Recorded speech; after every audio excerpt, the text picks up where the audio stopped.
काय प्रकरण आहे काय नाही काही मला माहित नाही.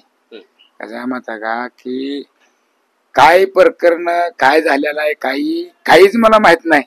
की त्यांना विनंती करतो मी पंजाब पोलिसला विनंती करतो की माझ्या मुलाला काय अन्याय केलेला नाही, मुलांना माझ्या त्याला निर्दोष सोडावं. मी इकडे आहे, मी आजारी माणूस आहे, मी आहे, माझी शुगर बीपी मला आहे, घरची बी शुगर बीपी वाली आहे. मग आम्हाला समजाय की माझं स्वतःहून मुलांना मला फोन केला नाही काय केलं नाही, आई बाबा आजारी आहे ती उद्या काय बाबा झालं तर ही घाबर पडते काय होईल.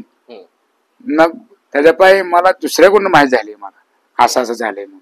हे निर्दोष माझा मुलगा निर्दोष होणार आणि पंजाब पोलिसांना विनंती आहे आणि निर्दोष करावं. हे का अजून मी त्याला उचलून घेणारच आहे, महाराष्ट्र उचलून घ्या. त्याला माहिती आहे ही बाप मागून खाणार माणूस आहे. का बापानं गालबोट कुणाला लावलेला नाही आणि मुलाला बी लावलं ना. आज 25-26 वर्ष झालं मुलाला बी कुणाला लावला असला आता तर तुम्ही बघा आहे का कुठं काय सिकंदरने केलंय असं म्हणून आहे का नाही.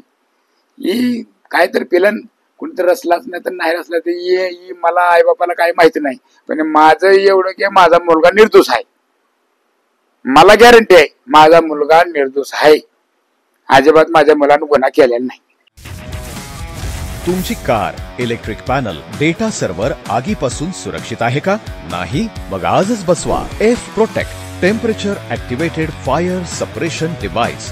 यामध्ये आहे eco friendly non toxic pressurised liquid जे आग लागल्यास क्षणार्धात ऍक्टिव्हेट होऊन आगीवरती मिळवते नियंत्रण. बसवण्यास अतिशय सोपे आणि सुटसुटीत टेकालिपचे एक दर्जेदार उत्पादन एफ प्रोटेक्ट.